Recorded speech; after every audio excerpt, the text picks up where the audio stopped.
হারাম উপার্জনে দুনিয়া আখিরাত ধ্বংস করে দেয়। এরপরও কিছু মানুষ এ কাজ করে থাকে।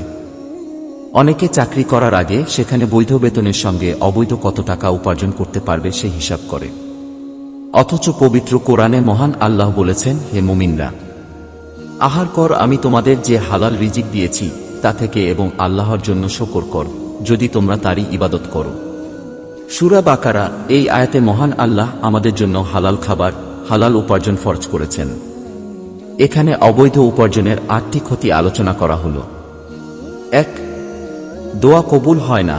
যারা হারাম পন্থায় উপার্জন করে মহান আল্লাহ তাদের দোয়া কবুল করে না। রাসূল সাল্লাল্লাহু আলাইহি ওয়াসাল্লাম এক ব্যক্তির কথা উল্লেখ করলেন, দীর্ঘ সফরের ক্লান্তিতে যার মাথার চুল বিক্ষিপ্ত ও সারা শরীর ধুলামলিন।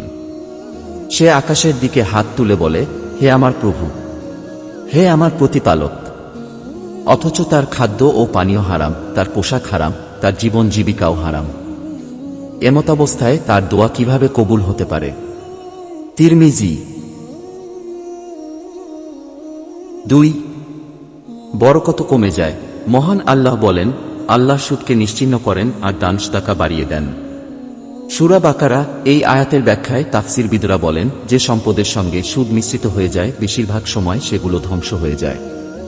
অধিকন্তু আগে যা ছিল তাও সঙ্গে নিয়ে যায়। সুদ ও জুয়ার ক্ষেত্রে দেখা যায় বহু অর্থের পুঁজির মালিক কোটিপতি দেখতে দেখতে দেউলিয়া ও ফকিরে পরিণত হয়। এভাবে হারাম উপার্জন মানুষের রিজিক কমিয়ে দেয়।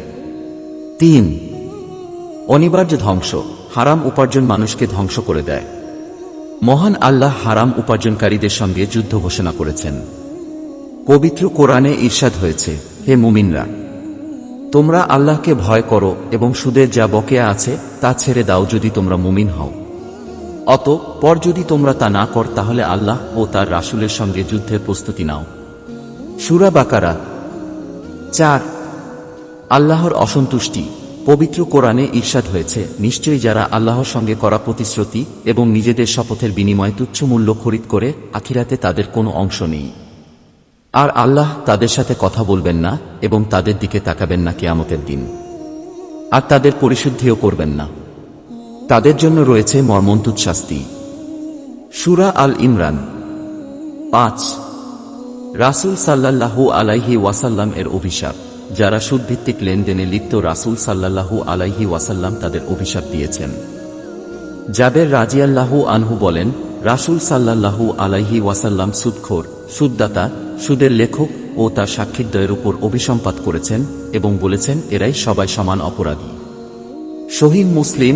অন্য হাদিসে রাসূল সাল্লাল্লাহু আলাইহি ওয়াসাল্লাম বলেছেন, ঘুষদাতা ও গ্রহীতার উপর আল্লাহর অভিশাপ। ইবনে মাজাহ। 6. কবরের শাস্তি। হারাম উপার্জন মানুষকে যেভাবে দুনিয়াতে শাস্তি দেয় তেমনি কবরেও তাদের জন্য রয়েছে ভয়াবহ শাস্তি। সামুরাহ ইবনে জুনদুব রাদিয়াল্লাহু আনহু বলেন, নবী সাল্লাল্লাহু আলাইহি ওয়াসাল্লাম বলেছেন, আজ রাতে আমি স্বপ্ন দেখেছি, 2 ব্যক্তি আমার কাছে আগমন করে আমাকে এক পবিত্র ভূমিতে নিয়ে গেল। আমরা চলতে চলতে এক রক্তের নদীর কাছে পৌঁছলাম। নদীর মধ্যস্থলে এক ব্যক্তি দাঁড়িয়ে আছে এবং আরেক ব্যক্তি নদীর তীরে, তার সামনে পাথর পড়ে রয়েছে। নদীর মাঝখানের লোকটি যখন বের হয়ে আসতে চায় তখন তীরের লোকটি তার মুখে পাথর খন নিক্ষেপ করে তাকে স্বস্থানে ফিরিয়ে দিচ্ছে। এভাবে যতবার সে বেরিয়ে আসতে চায় ততবারই তার মুখে পাথর নিক্ষেপ করছে আর সে স্বস্থানে ফিরে যাচ্ছে। আমি জিজ্ঞেস করলাম, এ ব্যক্তি কে? সে বলল, যাকে আপনি রক্তের নদীতে দেখেছেন সে হল সুদখোর। সহিহ বুখারী।